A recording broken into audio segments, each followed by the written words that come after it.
Gloire à l'Éternel, notre Dieu, notre Père. Que l'Éternel Dieu vous bénisse et vous garde. Nous voici donc à la troisième partie de la paracha, donc numéro 9. Paracha Vayeshev, il s'installa.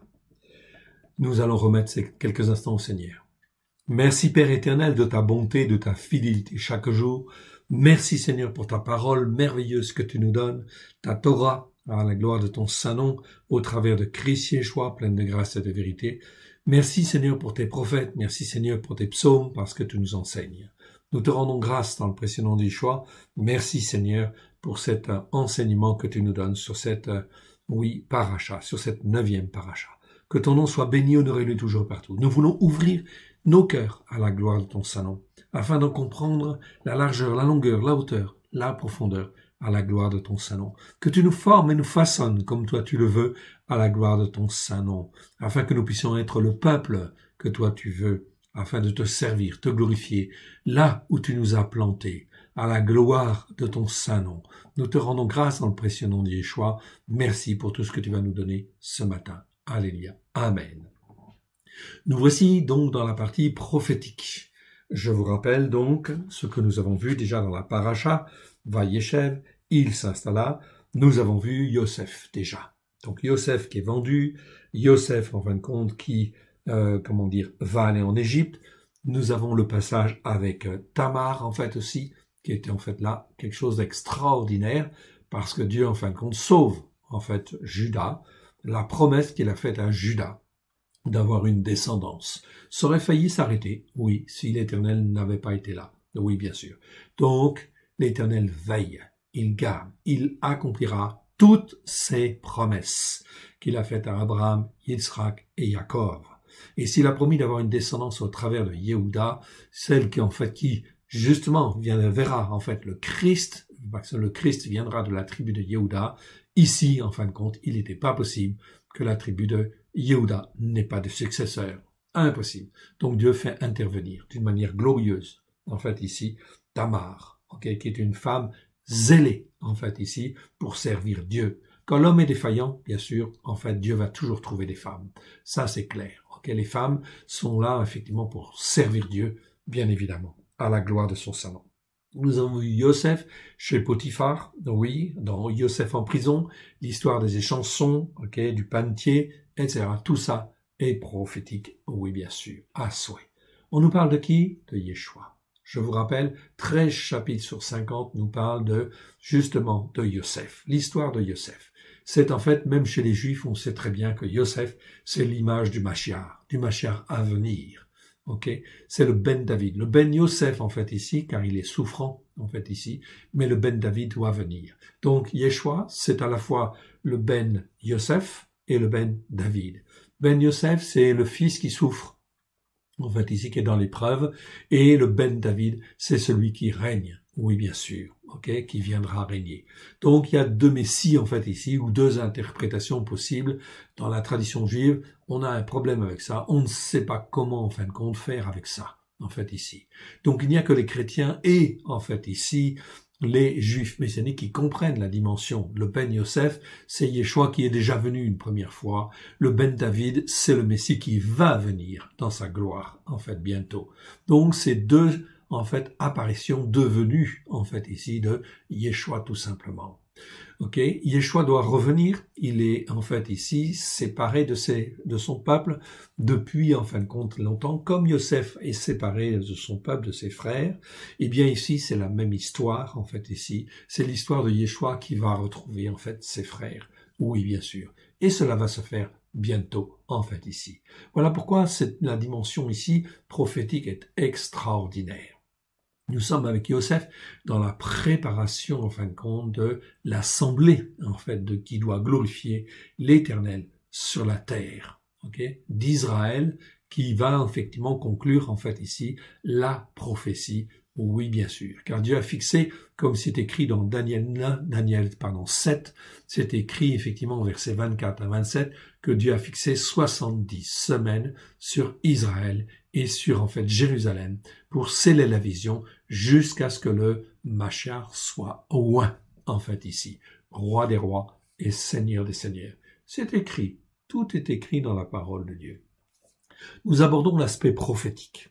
En fait, ici, on va donc s'intéresser à Amos. On devait lire, en fait, Amos chapitre 2, verset 6 jusqu'à Amos 3, 8. Mais on va lire, en fait, ici, Amos en entier, Amos 2 en entier et Amos 3 en entier, parce que ça va nous parler. Ça nous parle par rapport à la situation, en fait, actuelle. Nous sommes dans une dimension prophétique. Écoutez bien, mes frères, avec Yosef, Dieu est en train de préparer son peuple. En fait, ici. Le peuple qui va le glorifier, en fait, ici. Voilà pourquoi cela nous parle. Écoutons ce que le Seigneur a à nous dire, si vous le voulez bien. Amos, donc, chapitre 2. Ok, et je mets mon calendrier, en fait, ici. Très bien. Lisons et commentons. Ainsi parle l'Éternel, à cause de 3 transgressions de Moab, même de 4, je ne révoque pas mon arrêt, parce qu'il a brûlé, calciné les eaux du roi de Édom.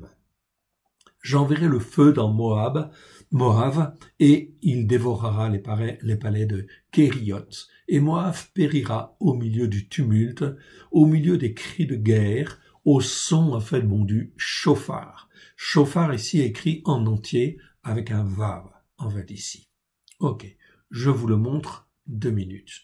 Chauffard en fait ici, donc vous savez, existe effectivement 72 fois dans 63 versets, avec en fait parfois, en fait ici, un vav à l'intérieur, d'autres fois non. Je vous le montre à titre juste indicatif, donc fin du verset en fait 2, vous voyez ici le mot chauffard. Chauffard est écrit avec un vav, vous le voyez, je vous le souligne en fait ici, ok, chauffard. Des fois c'est sans vav. Ça nous montre en fait ici la plénitude en fait de l'appel, du son en fait ici qui est lancé. Cela veut dire effectivement, ça parle des jugements de Dieu. Le chauffard en fin de compte est écrit d'une manière pleine et entière. Ça veut dire l'accomplissement plein et entier de ce que la parole de Dieu nous dit, nous avance. Donc ici on parle de Moab qui est jugé à cause de 3 transgressions, même de 4. Ce n'est pas crime. Dans les traductions de la seconde notamment, et dans d'autres traductions, c'est écrit en fait crime, en fait ici. Mais ce n'est pas le mot crime. Le mot en fait ici, c'est bien le mot pécha. Pécha, c'est très important. Alors en fait ici, ça nous parle de transgression. Ça doit être traduit par transgression. Pécha, ça existe 93 fois dans 90 versets. Ça nous parle transgression. Transgression au lieu de crime. Okay, et non pas péché non plus, en fait, ici. Parfois, ce mot-là est mal traduit, en fait, ici. Donc ça, c'est dommage. La Bible, il y a donc 3 choses fondamentales qui nous sont décrites dans la Torah, les prophètes et les psaumes. C'est les péchés, c'est les transgressions et c'est les iniquités. Il faut apprendre ce que c'est, en fait, ces 3 choses. Nous avons absolument besoin. Tous les croyants devraient savoir. Voilà pourquoi, en fin de compte, c'est important, en fait, de bien comprendre. Je rappelle que la transgression, la pécha, c'est en fait ici toujours une désobéissance à la Torah. Tu ne fais pas le Shabbat, c'est une transgression. Tu ne fais pas, en fin de compte, tu ne respectes pas un commandement de Dieu, c'est en fait une transgression. Tout ce qui est écrit dans la Torah doit être respecté, notamment au travers de Christ qui nous a rachetés par son sang, afin que nous puissions être éduqués, formés, afin de ne plus faire de transgression, ou de moins en faire, en fait, ici. Ça, c'est très important. La Torah, en fin de compte, est très claire, en fait, là-dessus, c'est la transgression. Donc ici, à cause de 3 transgressions, Moab est condamné. Voilà pourquoi ça nous apprend, en fin de compte, aussi, quelque part, à être plus sages. Okay, et plus ferme dans ce que le Seigneur en fait nous demande, à nous discipliner encore plus, c'est-à-dire à façonner notre âme. J'en parlerai quand je ferai les enseignements sur la Brit Hadasha, vous verrez c'est essentiel et c'est fondamental. Okay, Christ nous a rachetés afin de venir accomplir les promesses faites à Abraham, Yitzhak et Jacob et de nous former, de nous façonner au travers en fait de la Torah afin de comprendre ce qui est péché, ce qui est transgression et ce qui est iniquité, oui bien sûr, afin de former notre âme, afin que notre âme ne soit plus une âme déréglée, en fait ici, et sujette à toutes sortes de corruption, oui bien sûr. On en parlera abondamment lorsqu'on fera les enseignements de la Brit Hadasha. Ok, ce n'est pas maintenant. On attend de terminer l'exemplaire de la Brit Hadasha. C'est pour bientôt, en fait, c'est très prochainement. Probablement, en fin de compte, pas décembre finalement, parce que c'est énorme. Mais effectivement, en fait, en janvier, je pense que ça devrait être bon. Ok, donc on aura, en fait, ici, la Brit Hadasha retraduite sur la pensée hébraïque. Ça, c'est très important. Merci pour vos prières et vos soutiens, en tout cas. Donc ici, on parle de transgression. Transgression, vous l'avez en fait là, ici, je vous l'agrandis, le mot pécha caractérise plus dans les Écritures, un péché lié à la rébellion ou contre Dieu, à la désobéissance de la Torah. En fait, ça c'est clair. Comme dans Exode 34, versets 6, 7, il est dit, « Et l'Éternel passa devant lui et s'écria, l'Éternel, l'Éternel, Dieu miséricordieux c'est Raroum, compatissant c'est Ranoun, lent à la colère, riche en bonté, Resed, en fait ici, en fidélité, en fait ici, c'est pas fidélité, c'est en vérité, en réalité, ok, donc il faut corriger la version, effectivement, second, en fait ici, c'est vérité parce que c'est le mot Himmet, qui conserve son amour, Resed. En fait, ici, vous voyez le mot Resed, tantôt est traduit par bonté, tantôt en fait par miséricorde, tantôt par amour. Non, il faut mieux laisser toujours les mêmes mots, bonté. Okay, qui conserve sa bonté ou son amour, on peut comprendre son amour, c'est bien en fait aussi. Okay, mais c'est dans le sens de la bonté de Dieu qui s'exprime à l'égard de l'homme, qui est empreinte de miséricorde et puis d'amour. Oui, bien sûr, c'est ce recède-là qui est extraordinairement important et fondamental. C'est un mot qui est extrêmement religieux. Il conserve sa bonté en fait ici jusqu'à 1000 générations, qui pardonne l'iniquité, en fait, ici, avant. La rébellion, ici, c'est pas la rébellion, c'est les transgressions. Ok, voilà pourquoi je vous dis qu'il faut retraduire, en fait, ici, les passages de manière à être mieux recalés. Donc ici, c'est pas rébellion, c'est pécha. Donc pécha, c'est toujours une transgression, c'est toujours quelque part lié à une rébellion contre Dieu, on est d'accord, mais c'est le mot à la base, c'est transgression. En fait, ici. Et le péché, rata, ça c'est pas mal traduit par contre, mais qui ne tient point le coupable pour innocent et qui punit l'iniquité avant des pères sur les enfants et sur les enfants des enfants jusqu'à la 3e et 4e génération. C'est donc très important, cela nous parle là de malédictions qui sont transmises, les iniquités, ça fait partie des malédictions qui sont transmises d'une génération à une autre génération. Ça ne veut pas dire que la génération suivante va tomber dedans, mais il va y avoir un poids sur cette génération qui va tendre, en fait ici, à la pousser dans les mêmes péchés que les pères. Bien sûr, il va pouvoir se discipliner quand même, échapper éventuellement à ces malédictions, mais on échappe vraiment à ces malédictions qu'au travers de Christ. Ça, c'est clair. Voilà pourquoi c'est très important de comprendre les iniquités, les péchés, les transgressions. Je vous renvoie bien sûr à nos séminaires que nous faisons à l'école de Yeshua. Il faut demander un accès, oui bien sûr, parce que ces séminaires-là, délivrance sur les malédictions, délivrance, malédiction, délivrance et malédiction, tout cela, ce n'est pas accessible en fait à tout le monde, c'est accessible à ceux qui veulent s'ancrer sur les racines hébraïques de la foi. Ça, c'est très important. On trouve ce mot également dans Ésaïe 44, verset 22. Ici, où il est écrit « J'efface tes transgressions, pécha, comme un nuage, et tes péchés, rata, comme une nuée. Reviens à moi, car je t'ai racheté. » Ici, c'est bien ce qui est écrit dans Yeshayahu, Ésaïe 44, verset 22. Au travers de qui Dieu nous rachète-t-il? Bien sûr, je t'ai racheté au travers du Christ. Du Christ, en fait, qui va être à venir. Ici, quand Ésaïe parle, c'est 8 siècles avant Jésus-Christ, donc c'était déjà, en fait, annoncé. La venue de Christ était déjà annoncée. Bien évidemment, c'est celui, en fait, qui rachète. Donc, quand Christ vient, ça veut dire que c'est accompli, c'est fait. C'est pour ça qu'il Yeshua dit, tout est accompli à la croix, afin que tu puisses appartenir à Dieu, si du moins tu veux crucifier la chair, et si du moins tu veux former, façonner ton âme au travers de la Torah. Il n'y a pas 36 solutions. Okay. Parce que si tu te contentes uniquement que du Nouveau Testament, comme le font ceux de la théologie du remplacement, les chrétiens de Constantin, eh bien, ça va poser un problème. Parce que là, c'est impossible, avec le Nouveau Testament, de savoir ce que c'est qu'un péché, une transgression et une iniquité, avec les traductions qui sont disponibles aujourd'hui. En fait, ici, c'est impossible. Vous pouvez vérifier. En fait, la plupart du temps, même les pasteurs ne savent même pas ce que c'est qu'un péché, faire la différence entre un péché, une transgression et une iniquité. Et bien souvent, s'ils font des prédications là-dessus, ça va être en fait vraiment un méli-mélo. Pourquoi? Parce qu'ils ne sont pas instruits.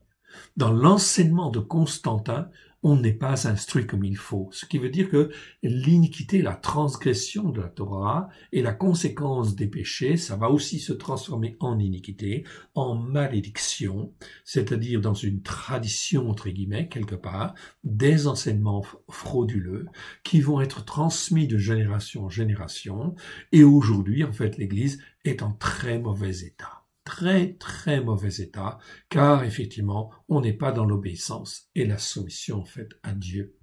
Voilà pourquoi il faut prier, mes frères et sœurs, il faut semer à droite et à gauche, et Dieu est en train de lever un peuple partout, en France, en Europe, partout dans le monde, qui s'accroche aux racines hébraïques de la foi et qui, en fin de compte, veut vraiment en fait semer la vérité à la gloire de l'Éternel Dieu, et glorifier le Père et glorifier le Fils, en fait, ici, qui est venu déjà depuis 2000 ans. Et en fait, on nous ment depuis 2000 ans. Et effectivement, il faut revenir aux racines hébraïques de la foi. Ça, c'est la transgression, mes frères et sœurs. Donc ici, à cause de 3 transgressions, même de 4, Moab est condamné.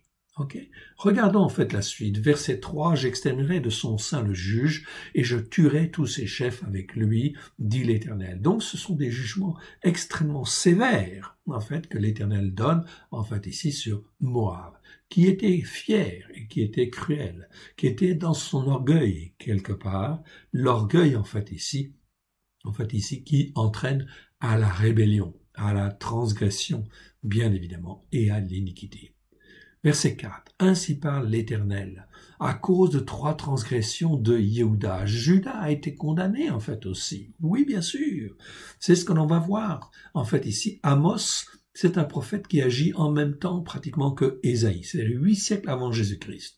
Donc, Dieu est en train de dire que Juda, la tribu qui va rester, en fait, ici, elle va transgresser, en fait, aussi. Et à cause de 3 transgressions, et même de 4, je ne révoque pas mon arrêt, parce qu'ils ont méprisé la Torah de l'Éternel, qu'ils n'ont pas gardé ses lois, en fait ici, parce qu'ils ont été égarés par les idoles étrangères après lesquelles leurs pères ont marché. J'enverrai le feu dans Yehuda, il dévorera les palais de Yerushalayim. Donc ici, c'est annoncé pratiquement, en fait, presque 2 siècles. 1 siècle et demi avant que cela n'arrive, en fait ici, Dieu, en fait ici, montre qu'il va y avoir des jugements sur Juda. Et Juda va être détruit. Oui, bien sûr, va être détruit en 586 avant Jésus-Christ. C'est Nebuchadnezzar qui va venir avec les Chaldéens pour détruire Jérusalem, pour détruire le temple et pour emmener en captivité tout ce qui reste, en fait ici, sauf quelques pauvres, en fait ici, qui vont rester sur la terre d'Israël, en fait ici. Et pourquoi? Parce qu'ils ont méprisé la Torah. C'est très important parce que là, on voit comment Dieu juge. Et ça, cela nous interpelle aujourd'hui. Comment Dieu va juger aujourd'hui? Covid-19, vous voyez, c'est une interpellation, un appel à la repentance. Très sincère, en fin de compte, très fort, en fait, ici, afin que tous les hommes, les chefs, mais aussi les responsables des assemblées, en fait, ici, des églises, puissent se poser les bonnes questions. Est-ce que l'on a méprisé la Torah de l'Éternel? Oui ou non? Est-ce que Yeshua a méprisé la Torah de l'Éternel? Non, il a dit pas un seul iota. Matthieu, chapitre 5, verset 17, verset 18, je vous le rappelle. Mais Yeshua a dit, je ne suis pas venu pour abolir la Torah et les prophètes, je suis venu pour l'accomplir. Pas un seul iota de la Torah ne disparaîtra, que tout ne soit accompli. N'est-ce pas ce que Yeshua a vraiment dit, en fait, ici? Si, il l'a dit. Ok, et on a vérifié, bien sûr, c'est bien écrit comme ça, il n'y a pas de problème. Et il l'a dit, et même ça, c'est écrit dans toutes les traductions. Ok, même celle où il y a beaucoup d'erreurs, etc. C'est pas un problème, c'est quand même écrit. Ça veut dire que c'est un témoignage. Alors, deux choses l'une. On écoute Constantin, ou on vient, en fin de compte, sur la Torah. On essaie de suivre Yeshua comme, en fait, il nous a enseigné. Avec un christianisme, en fait, ici, qui est un christianisme ancré sur la Torah, les prophètes et les psaumes. Si on est dans ce sens, c'est bien, c'est bon. Je vous encourage, persévérer. Ok, donc ici le feu dévorera en fait Yehuda, Juda et Yerushalayim. Donc c'est Amos qui l'annonce ici, comme Ésaïe l'a annoncé, comme les prophètes l'ont annoncé, c'était très clair, la destruction en fait de Jérusalem et en fait du temple à cause du mépris de la Torah de l'Éternel. Verset en fin de compte 6, ainsi parle l'Éternel, à cause de 3 transgressions. Et non pas crime. 3 transgressions, ça suffit, voire 4, en fait, ici. Donc, vous voyez, ici, Dieu, en fin de compte, au travers de Christ, est bon et merveilleux. Il exerce sa miséricorde, parce que nous sommes, et nous étions dans l'ignorance. Nous étions, en fait, dans la méconnaissance, en fait, bon, des Écritures, à cause de la tradition dite chrétienne, qui, en fin de compte, ici, nous a été transférée de génération en génération, mais qui a faussé les Écritures. Le message de Christ est bon déjà au départ. Paulos disait « Je me réjouis quand même si en fait Christ est mal annoncé, il est quand même annoncé. » Okay, donc Christ a quand même été annoncé, le salut au travers de Christ. Mais il est important maintenant et fondamental de revenir aux racines. C'est fondamental. Pourquoi? Eh bien pour éviter d'être entraîné dans l'erreur. Afin d'éviter d'avoir, d'avoir un esprit d'égarement qui vienne et nous entraîne, enfin, dans des voies de garage et des voies de perdition, en fait, ici, maintenant.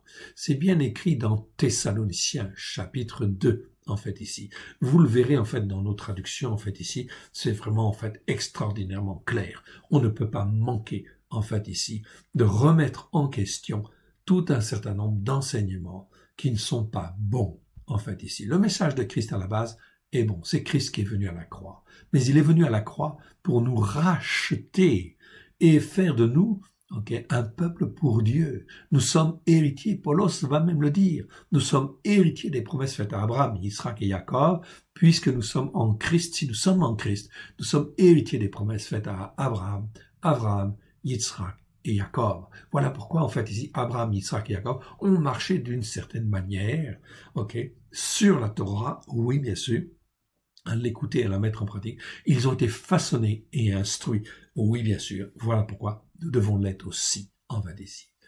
Ainsi, par l'Éternel, verset 6, à cause de 3 transgressions d'Israël, même de 4, je ne révoque pas mon arrêt, parce qu'ils ont vendu le juste pour de l'argent, et le pauvre pour une paire de souliers, on devrait dire sandales en fait ici. Ils aspirent à voir la poussière de la terre sur la terre des misérables. Ils violent la voix des humbles, c'est pas des malheureux, ici c'est Anav. Anav c'est les humbles, ceux qui se comportent comme étant humbles. Ils violent la voix des humbles, le fils et le père vont vers la même fille afin de profaner son saint nom.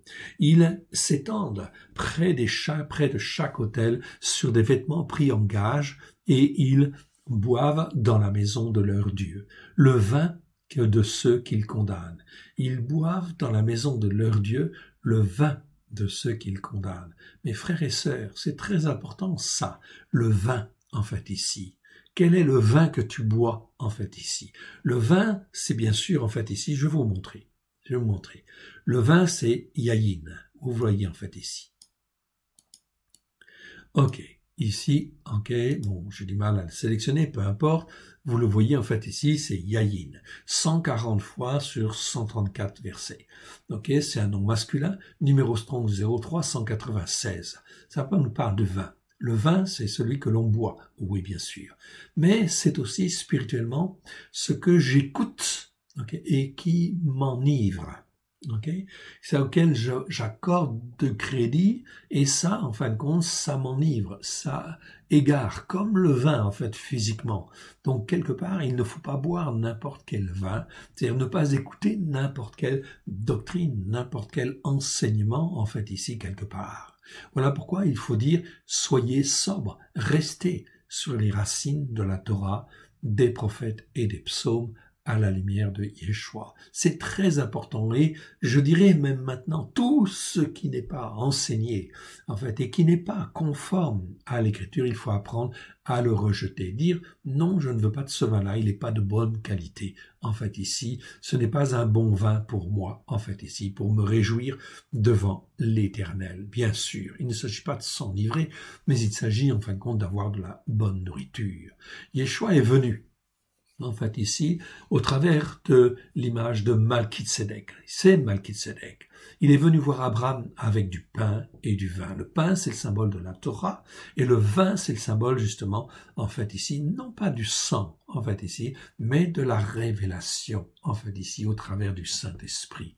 Donc, lorsque Yeshua fait alliance avec Abraham, il vient avec l'écriture et, en fait ici, la révélation du Saint-Esprit. Bien évidemment, en fait ici.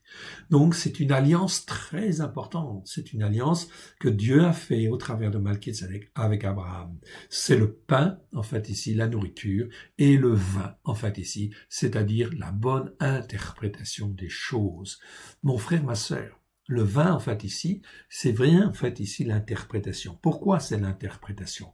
Eh bien, en fin de compte, parce que tu peux avoir toutes sortes d'interprétations, bien évidemment. Et si ces interprétations ne sont pas bien fondées sur, en fait, la Torah, les prophètes et les psaumes, ça va t'entraîner dans des fausses doctrines, des fausses interprétations, et ça va polluer ta tête, ta capacité à réfléchir, et ta compréhension des choses, et résultat des courses, tu vas être enivré par des fausses doctrines. Voilà pourquoi le vin, en fait, ici, ça nous donne une signification particulière, c'est la révélation, mon frère, ma sœur, de ce que tu en tires. C'est la compréhension, en fait, donc, des choses. Voilà pourquoi Dieu t'a doté d'une capacité à réfléchir. Dianoia, Yeshua va le souligner, on le verra quand on fera les enseignements, c'est très important. Dianoia, ça veut dire capacité à réfléchir. C'est mal traduit, en fait, dans le Nouveau Testament. Souvent, c'est traduit par pensée, en fait, tout simplement. Mais il y a 12 mots grecs qui parlent de pensée, en fait, ici. Donc, si le Saint-Esprit utilise 12 mots différents, c'est que, en fait, il y a des nuances. Et effectivement, il y a des nuances. Dianoia, c'est la capacité à réfléchir, dans le but de saisir l'essentiel d'un mot ou l'essentiel d'un verset. Dianoia, souviens-toi, en fait, mon frère, ma sœur. C'est très important. On verra ça quand on fera les enseignements sur la Brit Hadasha. Ok, c'est très important. Et cette capacité à raisonner, eh bien, cette capacité à réfléchir, je dirais plutôt, en fait ici, doit nous permettre de saisir l'essentiel d'un mot ou d'un verset, afin que notre compréhension, là c'est un autre mot grec, c'est le mot nous, eh bien, soit effectivement conforme à ce que Dieu veut. Et si cette compréhension est renouvelée par le Saint-Esprit, comme il convient, au travers de Christ Yeshua, eh bien, je suis dans une bonne compréhension, ou mais bien meilleure compréhension des Écritures. Et à ce moment-là, je ne risque pas d'être entraîné par des fausses doctrines. Voilà, donc c'est très important. Je m'arrête là, sinon je suis parti pour 2 heures en fait encore. Donc on va s'arrêter là. C'est bien pour souligner cet aspect très intéressant. Mais on y reviendra, vous inquiétez pas. Verset 9. Et pourtant j'ai détruit devant eux les Émoris, les Amoréens, dont la hauteur égalait celle des cèdres et la force celle des chênes. J'ai détruit leurs fruits en haut et leurs racines en bas. Donc Dieu détruit en fait ici tout, en fait chez les Amoréens dont l'iniquité est arrivée à son comble. Souvenez-vous, en fait ici. Donc je détruis leurs fruits, en fait ici, ils ne peuvent pas donner de bons fruits, et leurs racines, c'est-à-dire qu'ils ne peuvent plus, l'arbre ne peut plus se nourrir. Donc il va mourir. Mon frère, ma sœur, c'est exactement ce qui se passe en fait à l'heure actuelle.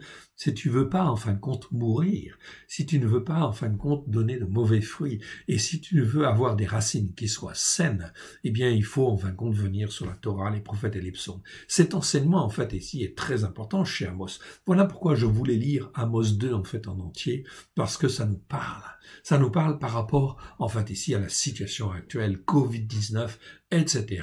ou coronavirus, vous l'appelez comme vous voulez, mais c'est en fait donc des malédictions qui viennent nous enfermer, nous emprisonner, pour nous permettre en fait, ici, de nous poser les bonnes questions et de se repentir. De se repentir. Ok, repentez-vous, car le règne de Dieu est proche. C'est valable pour tous les gouvernements, tous les chefs des nations, qu'ils soient rois ou présidents. C'est valable, en fait, ici pour les chefs, en fait, aussi des assemblées, les pasteurs, les responsables spirituels. Voyez l'appel que nous avons fait, l'appel aux chrétiens. C'est vraiment très, très clair, en fait, ici. C'est fondamental. C'est un appel à la repentance. Repentance au niveau mondial. Donc, on arrive dans des phases, en fait, prophétiques où Dieu, en fait, ici, va susciter un peuple, okay, pour le servir, le glorifier, comme il a choisi Joseph pour se faire un peuple, okay, et soit qu'il soit en fait l'héritier, en fait ici de la promesse. Bien évidemment, la promesse va de Abraham, puis en fait à Yitzhak, puis à Yaakov, puis à Joseph, etc. Okay, et ça va toujours continuer. Il va toujours y avoir des consacrés, en fait ici. Ok, qui sont choisis. On va le voir. Vous allez le voir. Ça va nous parler. Et pourtant, je vous ai fait monter du pays de Mitzraïm. Je vous ai sorti de l'Égypte, là où vous étiez enfermés. Yeshua, en fin de compte, ne nous a-t-il pas arrachés, en fait, du royaume des ténèbres? Oui, c'est la même chose. C'est notre Égypte moderne. C'est les ténèbres, bien évidemment. Il nous a arrachés des ténèbres. Ok, je vous ai conduit 40 ans dans le désert pour vous mettre en possession du pays des Émoris. 40 ans dans le désert afin qu'il soit façonné, etc., instruit. Dieu nous fait traverser des déserts. Oui, c'est pas pour rien. C'est pour qu'on soit bien interpellé comme il faut et qu'on puisse s'attacher à celui qui est le Dieu de la vie. Oui, bien sûr. À El Shaddai, afin d'être renouvelé, fortifié. Verset 11. J'ai suscité parmi vos fils, écoutez bien, des prophètes, et parmi vos jeunes hommes, des naziréens. Ah, très important ce mot-là. C'est pas nazaréen. Dans nos Bibles, la plupart du temps en français, c'est écrit nazaréen.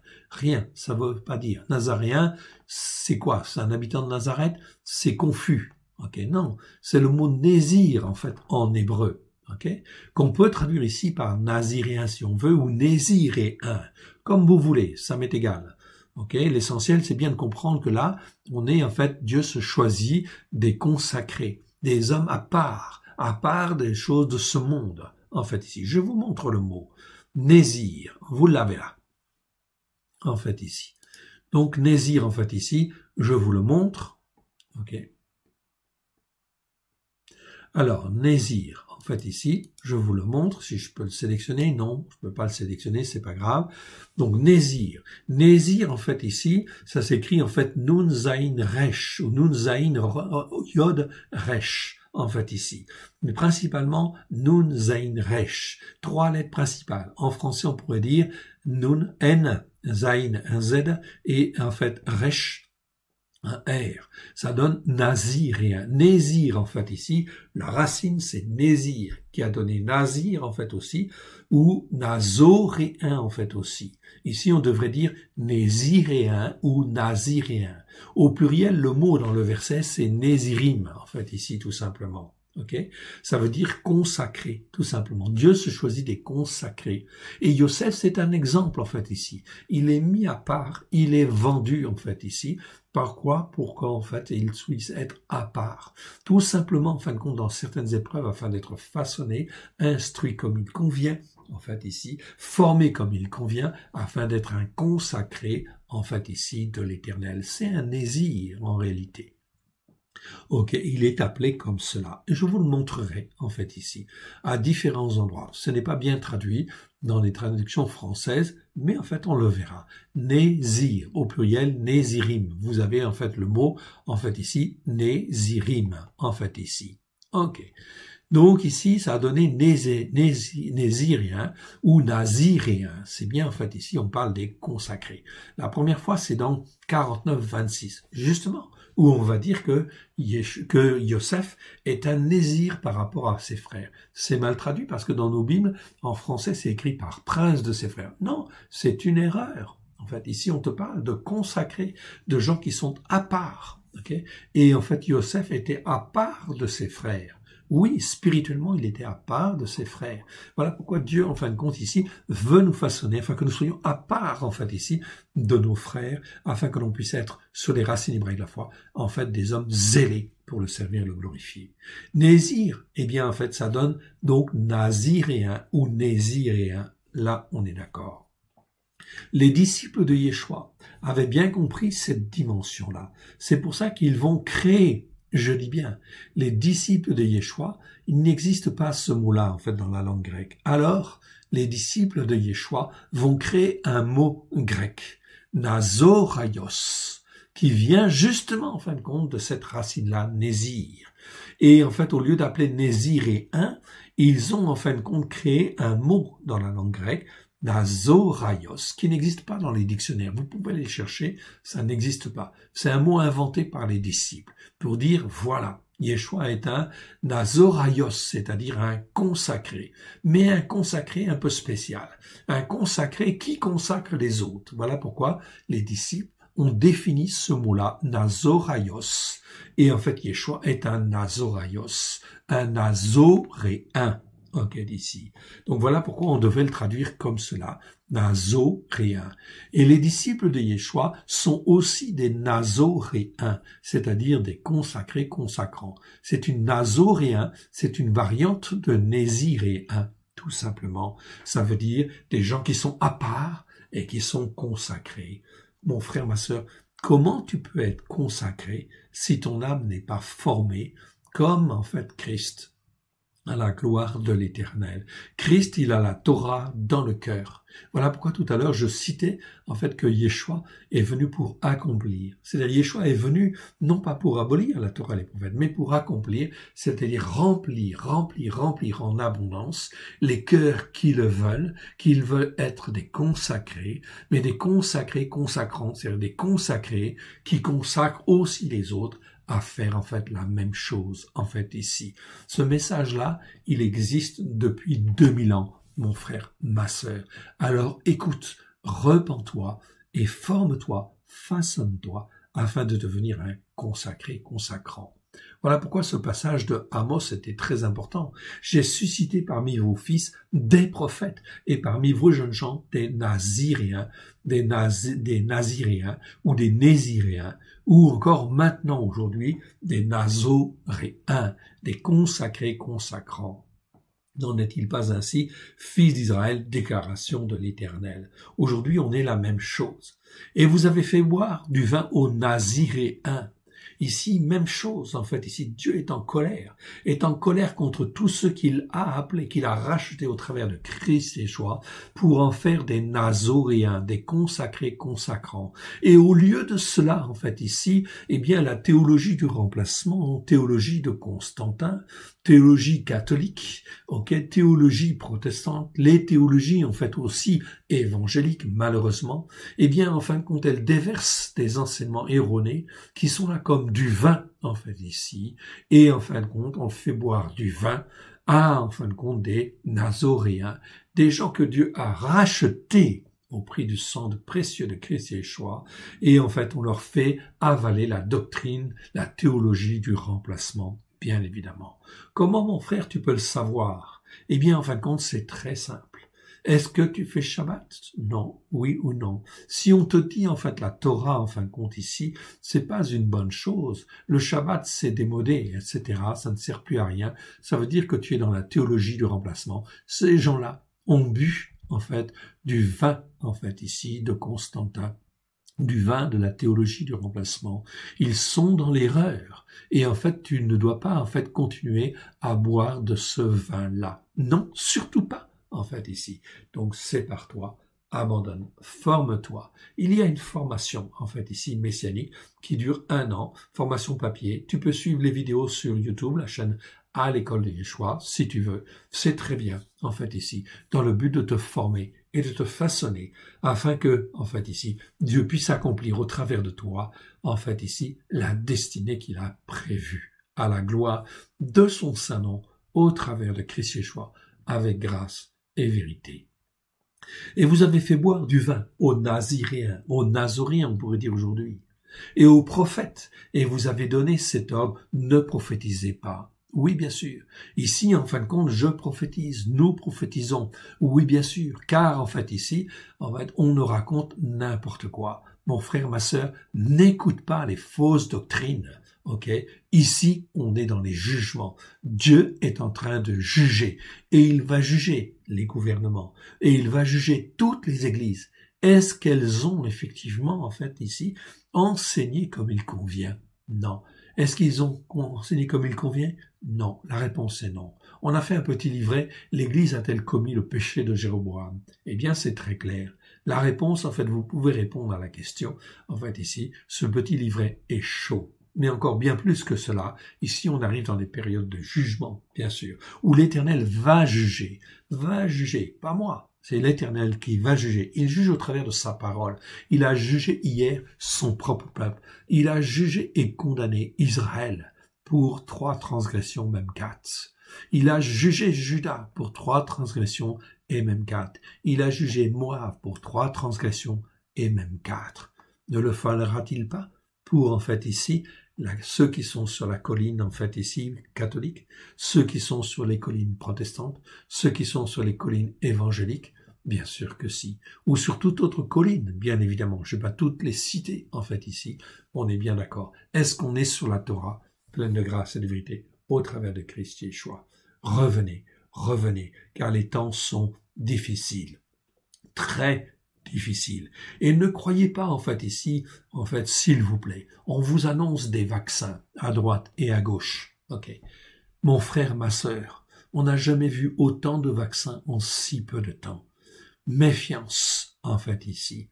Ce n'est pas la solution. On cherche des solutions en dehors de Dieu, en fait, ici. C'est comme si on courait vers l'Égypte pour chercher, en fait, des solutions, bien évidemment. Toutes ces solutions, mon frère, ma sœur, sont dangereuses quelque part. Donc, fais attention, attache-toi à Dieu et l'Éternel, lui, va te garder. Bien évidemment. Donc attention à tous ces vaccins. Tout le monde saute dessus, à droite et à gauche. Cela va entraîner des conséquences, mon frère, ma sœur, certainement très très graves. Car, en fait, Dieu, au travers du Covid-19, qu'est-ce qu'il fait? Il fait quoi? En fait, il interpelle. Il interpelle pour que les gens se repentent. Or, chez un des prophètes, je crois que c'est Osée, il dit « Mais le repentir se dérobe à mes yeux ». C'est dans Osée, il me semble. Le repentir se dérobe à mes yeux. Alors, Osée, qui a vécu au même temps que Ésaïe, Amos, Osée, c'est la même période, 8 siècles avant Jésus-Christ. Ils ont tous annoncé la destruction, en fin de compte, d'Israël, parce que Israël méprisait la Torah. La destruction de Juda, parce que, en fait, ici, Juda méprisait, en fait, la Torah de l'Éternel. Mon frère, ma sœur, si Dieu a jugé son propre peuple, ok, à cause du mépris de la Torah, qu'en sera-t-il, mon frère, ma sœur, de toutes les assemblées aujourd'hui, de tous les gouvernements, bien évidemment, en fait ici? Est-ce qu'on a écouté, mis en pratique? Mon frère, ma sœur, ok, reviens à l'Éternel. Même un pays peut revenir à l'Éternel. Regarde, en fait, ici, Israël. Israël est un témoignage. C'est une démocratie, oui, on est d'accord. C'est une démocratie, mais c'est une démocratie aussi à part des autres. C'est la seule démocratie qui a inscrit dans ses lois, en fait, ici, le respect de la Torah. C'est un premier signe, en fait, ici, très important et fondamental. C'est pour ça qu'en fait, ici, Israël va être un témoin dans les temps qui viennent. C'est une démocratie, mais c'est une démocratie qui est ancrée quand même sur la Torah. Même s'ils n'écoutent pas, en fait, parfaitement tout, mais ça va venir. Le Seigneur va travailler, façonner. Mais une chose est sûre, ils reconnaissent la Torah comme étant la vérité. Tous les gouvernements, tous les chefs, toutes les autorités doivent reconnaître aussi que la Torah est la vérité. Une démocratie ne peut survivre que si, en fin de compte, que si, bien sûr, elle plie le genou devant l'Éternel, notre Dieu, notre Père. Sinon, eh bien, cela va entraîner des conséquences. Oui, bien sûr. Ok. Je ne peux que dire vive la France, car aussi la France, quelque part, a une dimension prophétique particulière. Oui, elle a une place devant l'Éternel. Et sa place, en fin de compte, c'est aussi de soutenir principalement, en fait, Israël. La France doit soutenir Israël. Oui, en fait, ici. Parce que, en fait, France, en hébreu, c'est le mot tsarfat. Tsarfat, ça veut dire là où on forme les, comment dire, les idées, les bijoux, en fait, ici. Tout ce qu'il y a de plus précieux. Donc, la France était choisie pour former, façonner des idées, ok, une position, ok, d'avoir une compréhension particulière des choses dans le but de soutenir, en fait, Israël. C'est en fait ici la première, en fait ici, parmi les nations, c'est la nation que Dieu a choisie afin que la France puisse montrer l'exemple. L'exemple à toutes les nations. Voilà pourquoi la France, en fait, ici, doit se repentir. Et en fin de compte, ici, ne pas élever la déesse laïque ou la république laïque, non, mais une république qui soit une république, oui, sur la Torah, une démocratie sur la Torah, qui adopte le Shabbat, qui adopte, en fait, les règles de Dieu. Ok. C'est de l'utopie? Bah, non, je crois pas. En fait, ici, c'est l'appel de Dieu. En fait, ici. Et ça doit se faire. Ça se fera un jour ou l'autre dans différentes circonstances. Mais voilà aussi pourquoi la France va être particulièrement touchée. Parce que la France est appelée, oui, appelée en fin de compte à servir l'Éternel parmi toutes les autres nations d'une manière particulière. Ok? Plus que d'autres. Parce que c'est le rôle de la France parmi toutes les nations que de montrer l'exemple. Je vous rappelle qu'au XVIe siècle, on parlait le français dans toutes les ambassades et tous les consulats du monde entier. La langue des ambassadeurs, c'était le français. Pourquoi? Parce que, en fin de compte, la France avait un rôle particulier à jouer. Oui, bien sûr.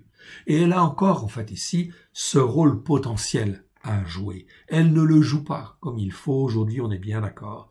Voilà pourquoi ce sont des graves erreurs. Voilà pourquoi la France va être dans des épreuves terribles dans les mois qui viennent, les années qui viennent, ok, plus particulièrement que d'autres nations, car Dieu veut façonner la France afin qu'elle revienne, en fait, ici, pour servir l'Éternel. Et servir l'Éternel et soutenir Israël. Oui, soutenir Israël, ok, afin que Israël puisse trouver sa place. Et que montrer l'exemple à toutes les nations, oui, bien sûr, ok. La France a un rôle à jouer au niveau prophétique. À n'en pas douter, selon les Écritures et selon les prophéties. Voici, je vous écraserai, en fait, dit l'Éternel, je vous écraserai comme foule la terre, un chariot chargé de gerbes. Voilà la promesse, en fait, que Dieu, en fait, fait. Celui qui est argile ne pourra fuir. Celui qui a de la force ne pourra s'en servir. L'homme vaillant ne sauvera pas sa vie. Celui qui manie l'arc ne résistera pas. Celui qui a les pieds légers n'échappera pas. Le cavalier ne sauvera pas sa vie. Le plus courageux dans le cœur des guerriers s'enfuira. Nu, dans ce jour-là, déclaration de l'Éternel.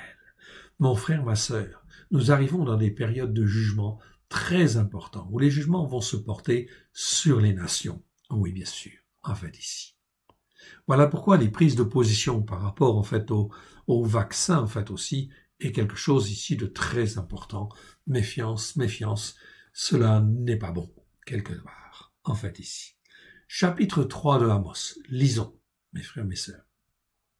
Écoutons cette parole que l'Éternel prononce contre vous, fils d'Israël, contre toute la famille que j'ai fait monter du pays de Mizraïm. Je vous ai choisi, vous seuls, parmi toutes les familles de la terre. Dieu a choisi Israël pour être un exemple. C'est pourquoi je vous châtierai pour toutes vos iniquités. Ici, toutes les iniquités, c'est-à-dire iniquité, tout ce qui n'est pas juste devant Dieu, mais aussi toutes les malédictions, en fait, ici, qui viennent des péchés et des transgressions, évidemment. Okay. Deux hommes marchent-ils ensemble sans en être convenus? Le lion rugira-t-il dans la forêt sans avoir une proie? Le lionceau pousse-t-il des cris du fond de sa tanière sans avoir fait une capture? L'oiseau tombe-t-il dans le filet qui est à terre sans qu'il y ait un piège? Le filet s'élève-t-il de terre sans qu'il y ait rien de pris? Sonne-t-on du chauffard? Chauffard avec en fait un vav en fait ici, donc écriture pleine, donc c'est du chauffard en fin de compte plein et entier en fait ici. Sonne-t-on du chauffard dans une ville? C'est-à-dire une chauffard pour amener des jugements en fait ici. Sonne-t-on du chauffard dans une ville sans que le peuple soit dans l'épouvante? Arrive-t-il un malheur dans une ville sans que l'Éternel en soit l'auteur? L'Éternel, notre Dieu, est en contrôle de tout ce qui se fait. Bien sûr, lors du déluge, il était sur son trône, oui, et aujourd'hui, il est sur son trône, ok, et il appelle à la repentance. Il écoute, il regarde, il voit. Car le Seigneur l'Éternel ne fait rien sans avoir révélé son secret à ses serviteurs les prophètes. Voilà pourquoi ça va être très dur, mes frères et sœurs. Pas dur, hein, que j'ai pas dit dur, j'ai pas dit difficile. Ça va être très difficile. Ça va être très dur, en fait, ici, dans les mois et les années qui viennent. Le lion rugit, qui ne serait effrayé? Le Seigneur l'Éternel parle, qui ne prophétiserait? Faites retentir votre voix dans les palais d'Ashdod, dans les palais du pays de Mizraïm, et dites, rassemblez-vous sur les montagnes de Samarie, et voyez quelle immense confusion au milieu d'elle, quelle violence dans son sein. Regardez en fait ici la confusion qui est en train de se mettre en place. Partout, en fait, ici, dans tous les pays du monde. On espère, en fait, ici, des vaccins. On espère des réponses, mais sans passer par Dieu, sans se repentir. Ça va amener une confusion. Ok, ça va être terrible. Et bien sûr, ensuite, quelle violence dans son sein, des violences partout. Mon frère, ma sœur, ça va être terrible. Ils ne savent pas agir avec droiture. Déclaration de l'Éternel. Ils entassent dans leur palais les produits de la violence et de la rapine. C'est pourquoi ainsi parle l'Éternel, le Seigneur, l'Éternel. L'ennemi investira le pays. Il détruira ta force et tes palais seront pillés.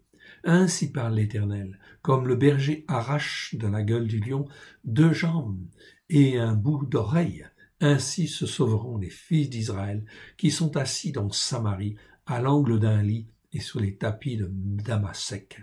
Damas, c'est Damashek en fait ici. Donc ici, c'était Israël. Mais c'est la même situation en fait aujourd'hui qui se reproduit en fait ici, mais à un niveau mondial en fait ici. On est dans la même situation. Le jour où je punirai Israël pour ses transgressions, je frapperai sur les autels de Béthel, c'est-à-dire les autels là où on adorait Dieu. Béthel, c'est un lieu consacré, en fait, par Jacob. Ok ? Eh bien, en fin de compte, ici, à cause de la corruption, ils sont frappés. Mon frère, ma sœur, cela nous parle de tous les autels, en fait, ici, là où on adorait Dieu, dans toutes les assemblées, dans toutes les églises, où on adorait Dieu, mais d'une manière, en fait, pas juste, en fait, bon, devant Dieu, non pas sur la Torah, les prophètes et les psaumes. Résultat des courses, eh bien, en fin de compte, ici, Dieu dit, je frapperai sur les autels de Béthel. Les cornes de l'autel seront brisées et tomberont à terre. Les cornes de l'autel, cela nous parle. Les cornes, c'était en fait 4 cornes qui étaient en fait aux 4 coins de l'autel. Quand on saisissait, on avait péché, fait des transgressions, des iniquités, et que l'on pouvait saisir en fait les cornes de cet autel et implorer le pardon de Dieu. Eh bien, effectivement, lorsqu'on pouvait saisir ces cornes, Dieu accordait en fait son pardon. Oui, bien sûr. Voilà pourquoi ces cornes, en fait, étaient là, en fait, ici. Mais Dieu dit, en fait, ici, les cornes de l'autel seront brisées et tomberont à terre. C'est-à-dire qu'il n'y aura même plus, en fait, ici, de repentance possible. Ce que Dieu a admis, ok, mon frère, ma sœur, depuis 2000 ans, on a déformé les Écritures. On a fait de la théologie du remplacement, etc., ok, au travers des églises. Depuis Constantin, ok, Dieu, bien sûr, est en colère contre cela. Et tous les autels, en fait, là où on a élevé ces enseignements, diversé, en fait, le vin, en fait, ici, de la corruption, quelque part, eh bien, s'il n'y a pas de repentance sincère, Dieu va détruire les cornes. C'est-à-dire qu'il n'y aura plus de repentance possible pour ces établissements. Oui, bien sûr, ça va être terrible. Je renverserai les maisons d'hiver et les maisons d'été. Ok, c'est-à-dire là où on se réfugiait, là où on se rassemblait. Les palais d'ivoire périront, les maisons des grands disparaîtront. Déclaration de l'Éternel. Tout cela, bien sûr, est bien triste et annonce, bien sûr, de grandes calamités à venir. J'utilise le terme calamité, ok, pour ne pas utiliser le terme tribulation, car ce n'est pas les tribulations encore de l'Antéchrist, ça va venir beaucoup plus tard, en fait, ici, beaucoup plus tard, mais des afflictions énormes, en fait, ici. On peut dire calamité, si vous voulez. On peut dire persécution. On peut dire montée de la violence, en fait, ici, et qui va entraîner forcément des réactions. La montée du fascisme, oui, bien sûr. La montée de la haine et du racisme, en fait, aussi. Et la France est très mal placée, bien évidemment. Okay. Ici, avec une population en fait arabo-musulmane qui est très importante. La France est un des pays où il y a une des populations les plus importantes. Je crois que c'est 11-12 millions en fait ici, okay, qui ont des racines sur une religion qui dit que en fait Dieu n'a pas de fils. Okay, donc ça, forcément, ça va entraîner en fait des conséquences graves, une tension énorme, bien évidemment, entre le monde musulman et le monde, en fait, ici, fasciste, c'est-à-dire entre, en fait, le lion, ce que la Bible appelle l'influence du lion, en fait, ici, et l'influence du léopard. L'influence du léopard, c'est la montée, en fait, des extrêmes droites, du fascisme, si vous voulez. Et, en fait, ici, le lion, c'est, en fait, l'islam, quelque part, en fait, ici. Donc, ici, la montée, en fait, ici, du lion, en fait, ici, va se faire aussi. Et la France, en fin de compte, est un pays limitrophe entre l'influence, en fait, ici, du lion et l'influence du léopard. Un exemple, c'est comme, en fait, ici, la Tchétchénie, en fait, ici. Ok. La Tchétchénie, en fin de compte, ici, eh bien, ici, est séparée, en fait, en deux. Il y avait, au cours de la dernière guerre, la moitié qui était pro-russe et la moitié qui était pro-nazi. En fait, aujourd'hui, c'est un pays de guerre civile. Alors, la France, malheureusement, en fait, ici, s'il n'y a pas de repentance, en fait, ici, eh bien, va vers ce genre, en fait, ici, de situation, en fait, ici, calamiteuse. Calamiteuse dans le but d'amener, en fait, à la repentance. C'est toujours, mon frère, ma sœur, un appel à la repentance. Voilà pourquoi, toi qui écoutes aujourd'hui, commence, fais Shabbat. Si tu le fais pas, fais-le dans ta maison, ok, chez toi, en fait, ici. Ok, et en fait, ici, écoute et mets en pratique. Instruis-toi, façonne-toi sur la Torah, les prophètes et les psaumes, à la lumière de Yeshua, bien évidemment. Nous avons vu un paysage, en fait, ici, prophétique, terrible, qui va venir. Si Dieu a jugé son peuple, Juda et Israël, il jugera aussi. Dans Jérémie chapitre 25, en fait, Dieu dit, la coupe, en fin de compte, que j'ai donnée à Juda. Il dit à Jérémie, fais-la boire à toutes les nations. Toutes les nations boiront de la coupe de la colère de l'Éternel. Oui, bien sûr. Okay. C'est donc là très important. Jérémie 25, vous pouvez lire. Nous avons ici un paysage relativement, en fin de compte, enfin très mauvais, en fait, ici. Mon frère, ma sœur, ce sont des réalités qui vont venir. Des réalités prophétiques. Dieu n'est pas un menteur. S'il a jugé son propre peuple, il va juger aussi toutes les nations. Voilà. On rentre en fait dans cette phase-là, où toutes les nations vont être rassemblées aussi à un moment donné. Il y aura une telle détresse sous un royaume mondial de 10 cornes. Okay, c'est effectivement ce qui va se faire. C'est un peu un ordre mondial qui va se mettre en place, oui bien sûr. Est-ce qu'on doit être contre? Non, parce que ça fait partie du plan de Dieu. Il faut que ce soit ça. Dieu rassemble en fait les nations sous un même joug, en fait ici, et ça va se faire. Okay. Voilà pourquoi Dieu te dit, accroche-toi. Maintenant, pour ne pas rester aussi sur une note aussi dans ce passage des Haftarot, nous avons en fin de compte ici Ésaïe 5, 32, et on va le lire. 32, verset 16 à Ésaïe 33, verset 22. Mais on va lire tout le chapitre 32 et le chapitre 33 de Ésaïe, parce que cela nous parle. Cela nous parle sur le plan prophétique, oui bien sûr. Ésaïe 32, regarde bien, mon frère, ma sœur. C'est donc là très important. Ésaïe 32. Alors, on te parle, bien sûr, pour que tu aies une espérance très forte. Yeshua va venir. Et on te parle, en fait, bon de Yeshua. Ésaïe 32, écoute bien. Alors, le roi régnera selon la justice, et les princes gouverneront avec un jugement juste. Non pas droiture, ici c'est mishpat en fait en hébreu. Mishpat, ça nous parle de jugement, d'exercer un jugement juste, un jugement droit devant Dieu, ok, pour amener la justice. Alors le roi régnera selon la justice, et les princes gouverneront. Donc quelles que soient les difficultés qui viennent, ok, garde toujours, ok, que Christ va venir et il viendra régner sur la terre. Et en fin de compte, tous ceux qui lui appartiennent régneront avec lui pendant 1000 ans. Ici. Alors le roi régnera selon la justice et les princes gouverneront avec un jugement juste. Chacun sera comme un abri contre le vent et un refuge contre la tempête, contre les courants d'eau dans un lieu desséché, comme l'ombre d'un grand rocher dans une terre altérée. Voilà ce que Dieu est en train de montrer, en fait, ici. C'est que si tu écoutes la Torah et que tu la mets en pratique avec grâce et vérité, au travers de Christ Yeshua, tu seras dans ta maison, en fait, ici, un abri contre le vent. Tu seras contre les vents mauvais, en fait, qui vont souffler. Un refuge, en fait, contre la tempête. Oui, bien sûr. Donc Dieu nous exhorte, en fait, ici, et nous encourage au niveau prophétique. Bien évidemment. Les yeux de ceux qui voient ne seront plus bouchés et les oreilles de ceux qui entendent seront attentives. Le cœur des hommes légers sera intelligent pour avoir la connaissance et la langue de ceux qui balbutient parlera vite et nettement.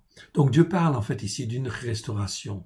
C'est écrit dans Malachie aussi, chapitre 3, verset 18. Et l'on verra de nouveau la différence entre celui qui sert Dieu et celui qui ne le sert pas. En fait, ici, on ne donnera plus à l'insensé le nom de noble, ni au fourbe celui de magnanime. Donc pas de tromperie, en fait, aussi, quelque part, en fait, ici. Car l'insensé profère des folies et son cœur s'adonne au mal pour commettre l'impiété et dire des faussetés contre l'Éternel, pour laisser avide l'âme de celui qui a faim et enlever le breuvage à celui qui a soif.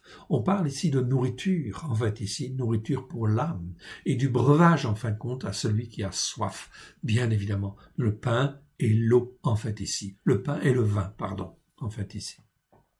Donc il est très important, bien sûr, au travers de Yeshua, Yeshua nous donne en fait ici le pain, en fait, et il nous donne en fait le vin, la bonne interprétation, les bonnes doctrines. Les armes du fourbe sont pernicieuses, ils forment des desseins coupables pour perdre les humbles. Oui, bien sûr, ici on retrouve en fait ici le mot qu'on avait vu tout à l'heure, en fait ici le mot anav, par des paroles de mensonges exprimées de sa bouche, même quand la cause du pauvre est juste. Ici, on se sert en fin de compte de n'importe quoi pour en fin de ici remplacer Dieu, remplacer sa Torah. Non, on ne remplace pas sa Torah. On ne remplace pas la Torah de Dieu, en fait ici. Yeshua est celui qui va enseigner, former, façonner. Et toutes les nations seront enseignées dans en fait la Torah, bien évidemment. C'est une prophétie, ça existe en fait ici. C'est écrit en fait ici, dans Ésaïe 42. Ici on est dans 32, mais dans 42 c'est écrit. L'Éternel soutiendra son élu jusqu'à ce que les nations espérant sa Torah. Ok, on voit le plan de Dieu. Mais celui qui est noble forme des nobles desseins, et il persévère dans ses nobles desseins. Femme insouciante, levez-vous, écoutez ma parole, écoutez ma voix. Fille indolente, prêtez l'oreille à la parole que j'exprime. Dans 1 an et quelques jours, vous tremblerez indolente, car c'en est fait de la vendange, la récolte n'arrivera pas. La récolte n'arrivera pas, la vendange n'arrivera pas. Ok, ça veut dire quoi? Ça veut dire qu'en fin de compte ici, crise financière. Ça veut dire en fait crise économique. Oui, bien sûr. Déjà, tu le vois en fait ici, avec l'enfermement en fin qu'a causé le Covid-19. Bien évidemment, l'économie en fin de compte ici en a pris un sacré coup. Oui, bien sûr. Demain, en fin de compte, on te dit que la récolte, elle va pas être là. Et la vendange non plus. Soyez dans l'effroi, insouciante, tremblez indolente. Okay. Déshabillez-vous, mettez-vous à nu et saignez vos reins. On se frappe le sein au souvenir de la beauté des champs, de la fécondité des vignes. Sur la terre de mon peuple croissent les épines et les ronces. Pourquoi? Parce qu'ils ont méprisé en fait la Torah. Même dans toutes les maisons de plaisance de la cité joyeuse. Le palais est abandonné, la ville bruyante est délaissée, la colline et la tour serviront à jamais de caverne, les ânes sauvages y joueront, les troupeaux y paîtront, jusqu'à ce que l'esprit soit répandu d'en haut sur nous, et que le désert se change en verger, et que le verger soit considéré comme une forêt. Vous voyez bien, il y a bien une phase, en fin de compte, ici, de désert, de sanction que Dieu, en fin de compte, ici, permet, en fait, ici, a permis pour Juda et Israël. D'abord son peuple, ensuite les Grecs. D'abord Israël, ensuite les Grecs. Okay? D'abord les Juifs, ensuite les Grecs, les nations. Ensuite, jusqu'à ce que l'Esprit soit répandu d'en haut, dans le désert, que le désert se change en verger, et que le verger soit considéré comme une forêt, en fait, ici. Ok. Ça, c'est donc, en fait, ici, très, très important, fondamental, en fait, ici. Ok. Mon peuple demeurera. Donc, l'œuvre de la justice par la foi sera le shalom, et le fruit de la justice par la foi le repos, et la sécurité pour toujours. Mon peuple demeurera dans le séjour du shalom, dans les tabernacles sûrs, dans les asiles tranquilles. Mais la forêt sera précipitée sous la grêle et la ville profondément abaissée. Heureux vous qui, partout semez le long des eaux, et qui laissez sans entrave le pied du bœuf et de l'âne. Enfin, le pied de l'âne. Ok, très important. Chapitre 33, voyons-le, lisons-le. Malheur à toi qui ravage. Malheur à toi qui ravage et qui n'a pas été ravagé, qui agit avec perfidie et qui n'a pas subi en fait la perfidie. Quand tu auras fini de ravager, tu seras ravagé. Quand tu auras achevé d'agir avec perfidie, on agira contre toi avec perfidie. L'Éternel, aie pitié de nous. Nous espérons en toi, sois notre aide chaque matin et notre délivrance au temps de la détresse. Quand ta voix retentit, les peuples fuient. Quand tu te lèves, les nations se dispersent. On moissonne votre butin comme moissonne leur asile, et on se précipite dessus, comme se précipitent les sauterelles. Leur asile, c'est une forme de sauterelle. L'Éternel est élevé, car il habite en haut. Il remplit Sion de droiture et de bon jugement.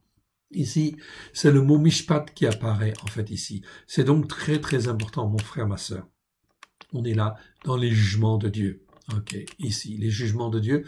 Voilà pourquoi, en fait, Dieu veut nous apprendre à juger comme lui juge, bien sûr. Par contre, il nous dit, et ça, c'est très important, tes jours seront en sûreté. La sagesse et la connaissance sont une source de délivrance. Et la crainte de l'Éternel, c'est là le trésor de Sion. Le trésor de Sion, en fait, ici. Voici, les héros poussent des cris au dehors. Les messagers de paix pleurent amèrement. Les routes sont désertes, on ne passe plus dans les sentiers. Il a rompu l'alliance. Il méprise les villes. Il n'a de respect pour personne. Le pays est dans le deuil, dans la tristesse. Le Lébanon est confus, languissant. Le Sharon est comme un désert. Le Bashan et le Carmel secouent leur feuillage. Okay? C'est très important ici. Donc on voit les jugements de l'Éternel qui sont là, bien évidemment. Ok, le jugement de l'Éternel. Ok, sont là.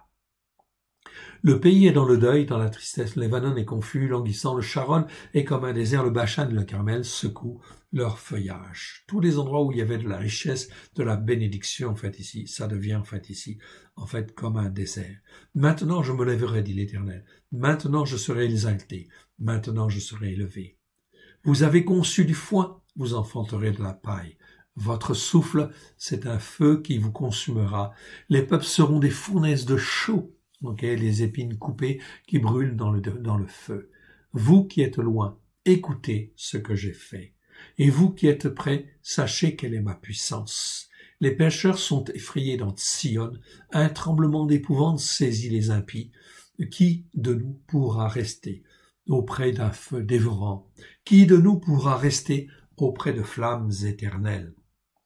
Celui qui marche dans la justice par la foi et qui parle selon la droiture, nous avons les réponses là, c'est vraiment très clair. Okay? Celui qui marche dans la justice par la foi. Donc marche dans la foi au travers de Christ, oui bien sûr. Christ te sanctifie en fait ici. Okay? Dans le but que toi tu t'attaches à Dieu et restes attaché à Dieu. Okay? Dans ce temps de formation, Dieu te justifie déjà en fait ici, quelque part au travers de Christ. Tout est accompli à la croix. Mais viens, écoute et accroche-toi à l'Éternel. Et qui parle selon la droiture, qui méprise un gain acquis par extorsion, qui secoue les mains pour ne pas accepter un présent, qui ferme l'oreille pour ne pas entendre des propos sanguinaires et qui se bande les yeux pour ne pas voir le mal. Pour ne pas voir le mal. Celui-là habitera dans les lieux élevés. Des rochers fortifiés seront sa retraite. Du pain lui sera donné, de l'eau lui sera assurée. Tes yeux verront le roi dans sa magnificence. C'est bien prophétique ici. Tes yeux verront le roi. Marche, écoute, pratique, mets en pratique la Torah avec grâce et vérité, et tu verras le roi. Tes yeux verront le roi dans sa magnificence. Ils contempleront le pays dans toute son étendue. Ton cœur se souviendra de la frayeur. Où est le secrétaire? Où est le trésorier? Où est celui qui inspectait les tours?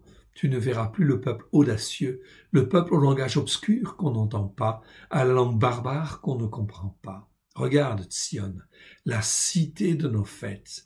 Donc là, c'est pour ça que je vous dis toujours, en fait ici, quittez les montagnes, en fait ici, les montagnes catholiques, les montagnes protestantes, les collines évangéliques, quittez en fait cela, sortez parce qu'on n'enseigne plus les choses justes comme il faut, venez sur la montagne de Sion, la cité de nos fêtes. Tes yeux verront Yerushalayim, séjour tranquille, tente qui ne sera plus transportée, dont les pieux ne seront jamais enlevés et dont les cordages ne seront point détachés. Car là, c'est vraiment là, okay? C'est là vraiment que l'Éternel est magnifique pour nous. Il nous tient lieu de fleuves, de vastes rivières, et où ne pénètre point de navire à rame, c'est-à-dire pas de mercenaires, pas de guerriers, et ne traverse aucun grand vaisseau, en fait, ici, pour te faire du mal. Car l'Éternel est notre juge, l'Éternel est notre législateur, l'Éternel est notre roi. C'est lui qui nous sauve. Tes cordages sont relâchés, il ne serre plus le pied du mât, il ne tendent plus les voiles, alors on partage la dépouille d'un immense butin. Des boiteux même prennent part au pillage. Aucun habitant ne dit « Je suis malade ». Le peuple de Yerushalayim reçoit le pardon de ses iniquités. Le peuple de Yerushalayim, c'est en fait le peuple des croyants d'Israël, mais aussi en fin de compte de tous ceux qui croient en fait au travers de Christ Yeshua, reçoit le pardon de ses iniquités. C'est donc très important, mon frère, ma sœur, en fait ici, que tu comprennes en fait ces choses-là. C'est là quelque chose d'absolument fondamental, en fait ici. On va aller dans le psaume 91, ok, dans les temps qui viennent. C'est extrêmement important de comprendre que nous sommes protégés. Oui, bien sûr, que Dieu va nous protéger. Psaume 91, en fait, ici. 91. Ok. Psaume 91, que nous disait-il dit? Celui qui demeure sous l'abri du Très-Haut repose à l'ombre du Tout-Puissant. Apprends ce psaume, lis-le, relis-le tous les jours. Moi, je le lis tous les jours, en fait, ici. Ça, c'est extrêmement important. Dieu va te garder et va te protéger dans les temps qui viennent. Celui qui demeure sous l'abri du Très-Haut repose à l'ombre du Tout-Puissant. Je dis à l'Éternel, mon refuge et ma forteresse. Mon Dieu mon Elohim en qui je me confie. Mon Elohim, c'est mieux, parce qu'en hébreu, c'est le mot Elohim. Et Elohim, ici, il te parle d'un Dieu pluriel, c'est-à-dire, en fin de compte, c'est Dieu le Père, c'est, en fin de compte, ici, la parole de Dieu, et c'est l'Esprit de Dieu. Tout ça, ça forme, en fait, Elohim. Et ils sont un, bien sûr. Mon Elohim en qui je me confie. C'est lui qui te délivre du filet de l'oiseleur, de la peste, donc du coronavirus. C'est une forme de peste, en fait, ici, quelque part. De la peste et de ses ravages. Ok, donc ne te fais pas vacciner. Ne saute pas sur le vaccin, en fin de compte, ici. Quelque part, c'est quelque chose, en fin de compte, ici, de grave. Mais place ton espérance en l'Éternel. Il te couvrira de ses plumes et tu trouveras un refuge sous ses ailes. Sa vérité est un bouclier, une cuirasse. Tu ne craindras ni les terreurs de la nuit, ni la flèche qui vole le jour, ni la peste qui marche dans les ténèbres, ni la contagion qui frappe en plein midi. Que 1000 tombent à ton côté, 10 000 à ta droite, tu ne seras pas atteint. De tes yeux seulement tu regarderas, et tu verras la rétribution des méchants. Car tu es mon refuge, ô Éternel, tu fais du Très-Haut ta retraite. Aucun malheur ne t'arrivera, aucun fléau n'approchera de ta tente, car il ordonnera à ses anges de te garder dans toutes tes voies. Ils te porteront sur les mains, de peur que ton pied ne heurte contre une pierre. Tu marcheras sur le lion terrifiant et sur l'aspic. Tu fouleras le jeune lion et le dragon, puisqu'il s'attache à moi. Avant, dans une traduction, c'était marqué qu'il m'aime. Oui, on peut laisser même, mais c'est mieux le sens de « puisqu'il s'attache à moi ». Aujourd'hui, tu cherches à t'attacher à Dieu, c'est très bien, ça suffit. En fait, ici. Donc, continue à t'attacher, en fait, ici, ça c'est très bien. Puisqu'il s'attache à moi, je le délivrerai du danger. Je le protégerai puisqu'il connaît mon nom. Regarde bien ce verset. Tu peux le lire 3 fois si tu veux. Puisqu'il s'attache à moi, je le délivrerai du danger. Je le protégerai puisqu'il connaît mon nom. Puisqu'il s'attache à moi, je le délivrerai du danger. Je le protégerai puisqu'il connaît mon nom. Il m'invoquera et je lui répondrai. Je serai avec lui dans la détresse. Le Seigneur promet qu'il va être là. Dans les temps de détresse, les temps de difficultés qui viennent, Dieu va être là. Je serai avec lui dans la détresse. Je l'en arracherai. Okay. C'est mieux que j'en ai livré. C'est-à-dire, je l'en arracherai, mais pour le former. C'est toujours dans le but, en fait, bon, d'équiper. Je l'en arracherai, en fait, mais dans le but de l'équiper. S'il est passé par là, c'est dans le but de l'équiper, de le former, de le façonner. Okay. Et je le glorifierai. Je le rassasierai de longs jours et je lui ferai voir ma délivrance. Ici, c'est pas mon salut, c'est ma délivrance. Correction, en fait, des psaumes. En fait, ici, probablement en courant 2021, nous éditerons effectivement, en fait, ici, l'ensemble des psaumes en français, en fait, en hébreu, en français, dans une traduction très proche de l'hébreu, et effectivement en phonétique. Ok, nous espérons le faire. Mais d'abord, la Brit Hadasha. Ok. Voilà donc, en fait, ici, ce passage. L'Éternel Dieu promet, en fait, ici, si tu t'attaches à Dieu, en fait, ici, il va te garder. Il va te délivrer du danger. Ok, c'est sa parole. Et sa parole, c'est la vérité. Toratra Emet. Nous avons terminé avec, en fait, ici, les Haftarot, et nous allons aller, en fin de compte, ici, dans la Brit Hadasha. Dans la Brit Hadasha, pour voir le dernier passage, en fait, qui nous concerne, c'est en fait ici, Vayeshev, il demeura 9e paracha, en fait ici, on va s'intéresser au passage, en fait ici, de Marc. Marc, chapitre 12, versets 41 à 44, et Marc 13, versets 1 à 4. Qu'est-ce que Yeshua, en fait, nous dit par rapport, en fin de compte, à la parole de Dieu? On a vu que Yosef, le message principal, c'est d'être un consacré consacrant. C'est d'être à part pour Dieu, en fait, ici. C'était le message qui ressort, en fait, ici, de la Torah, avec Yosef. Et c'est le message qui ressort au travers des prophètes, c'est d'être un nésir, plutôt un nazorien, un consacré consacrant. Alors, voyons ce que Yeshua, en fait, ici, nous dit. Yeshua, versets 35 à 37 déjà. Prenons la parole et continuons à enseigner dans le temple, dit, comment les sophrim peuvent-ils donc dire le Christ est fils de David? Le Christ, le avec un grand E en fait ici, parce que c'est un démonstratif. Le Christ, ok, ici. Yeshua donc parle. Les Nouveaux Testaments n'existent pas en fait encore. Il va être écrit 30 ans plus tard. Mais ici, en fait, ici, on parle du Christ, le Christ qui était annoncé dans la Torah, les prophètes et les psaumes. Comment, en fin de compte, ce Christ-là est-il appelé fils de David? Et les scribes, en fait, ils enseignaient ça, mais ils ne comprenaient pas ce que ça voulait dire.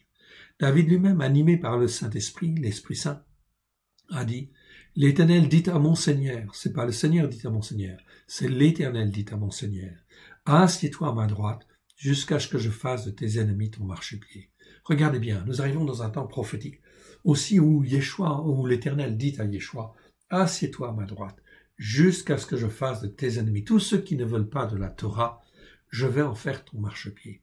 Tous ceux qui ne veulent pas, en fin de compte, de ton message, je vais en faire ton marchepied. Et maintenant, on ne rigole plus. On ne ment plus. On n'accepte plus, en fin de compte, les fausses doctrines, les doctrines de Constantin, les choses, en fait, comme cela. Non, c'est terminé, en fait, ici. Assieds-toi à ma droite, jusqu'à ce que je fasse de tes ennemis ton marchepied. C'est pour ça qu'il faut semer. Mon frère, ma sœur, tu dois semer à droite, à gauche, afin de dire que la Torah est la vérité, que le Shabbat, c'est ce qu'il faut faire, parce qu'on rentre, en fait, dans l'alliance, en fait, que Dieu, en fait, ici, a faite à Abraham, Yitzhak et Yaakov. Alors, effectivement, sème. Pourquoi? Tout simplement parce qu'en fait, compte, au travers de ce que tu vas semer, eh bien, les gens peuvent être interpellés. Peut-être pas aujourd'hui, mais demain. Ok. Et ils viendront, en fait, chez toi. Et ils vont venir, en fait, chez toi, ils te poseront, en fait, des questions, etc. Ok. Parce que tu as compris quel était, en fait, le bon chemin, la bonne voie. David lui-même l'appelle Seigneur. Comment donc est-il son fils? Et une grande foule l'écoutait avec plaisir. Une grande foule. Mon frère, ma sœur, les hommes et les femmes, ils ont soif, ils ont faim, mais on leur sert en fait des fausses doctrines, on leur sert un mauvais vin afin qu'ils soient égarés.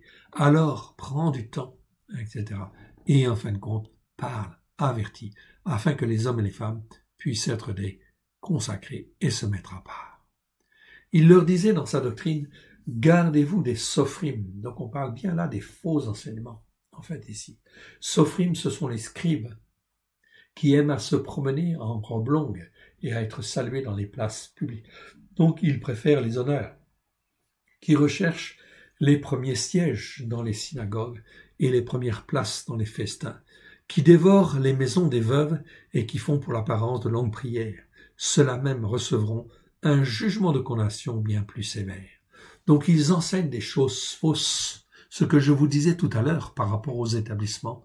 En fait ici, dans la théologie du remplacement, on enseigne des choses fausses. Et Dieu dit ici, eh bien il y a un jugement. Ici ce n'est pas le mot crisis, en fait ici, qui veut dire simplement jugement. Ici c'est le mot krima, comme vous le voyez en fait ici. Krima en fait ici, ça nous parle, en fait ici, non pas, c'est pas crisis ici, c'est krima. Krima, ça nous parle d'un jugement de condamnation, d'une sentence de condamnation qui arrive, bien plus sévère, parce qu'ils ont enseigné des choses fausses, des choses erronées.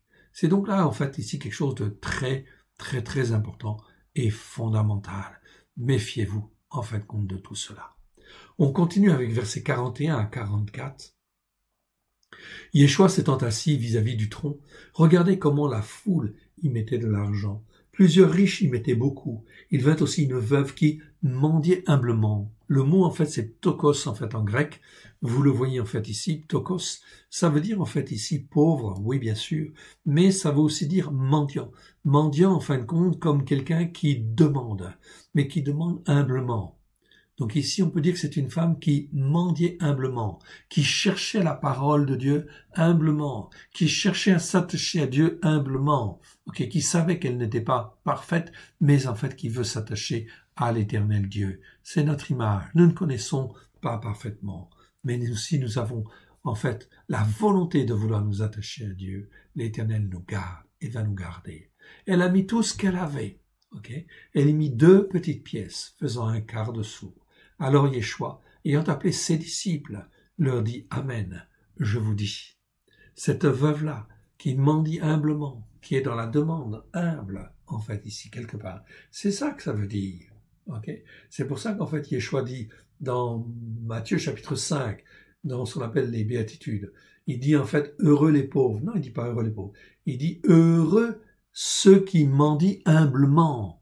Ptokos, en fait, ici, en grec, c'est celui qui mendie humblement, en fait, ici, la parole de Dieu. Cette veuve-là qui mendie humblement a donné bien plus qu'aucun de ceux qui ont mis dans le tronc. Car tous ceux qui ont mis de leur superflu, mais cette femme-là a mis de son nécessaire. Tout ce qu'elle possédait, tout ce qu'elle avait pour vivre. Donc elle fait une entière confiance à Dieu. C'est une démarche pleine et entière, bien sûr, que nous avons là. Nous terminons en fin de compte ici par le passage de 1 à 4 de Marc. Marc chapitre 13, versets 1 à 4. L'Éternel Yeshua sortit du temple, un des disciples leur dit, « Maître, regarde quelle belle pierre, et quelle édification, en fait, ici. » On pourrait dire construction aussi, mais édification, c'est mieux, parce que c'est ce qui sert à édifier, en fait, aussi, et c'est une édification. Ça a été élevé par les hommes. Yeshua leur dit, « Vois-tu, de ces grandes édifications, il ne restera pas pierre sur pierre qui ne soit renversée. » L'Éternel, encore là, nous avertit. Aucune édification faite par les hommes, aucun fondement, aucune église, en fait, ici, qui est fondée sur l'empereur romain Constantin, ne résistera, en fait, ici, car on n'est pas sur la Torah, les prophètes et les psaumes. C'est ça que le Seigneur, en fait, ici, nous avertit.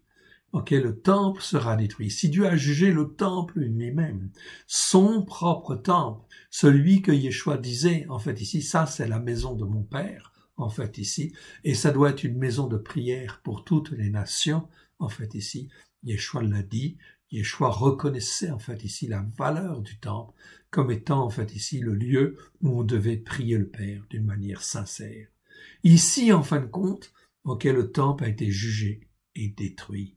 Si Dieu a jugé son propre temple, alors ne jugera-t-il pas le temple catholique? Ne jugera-t-il pas les temples protestants? Ne jugera-t-il pas les temples évangéliques? Oui, bien sûr.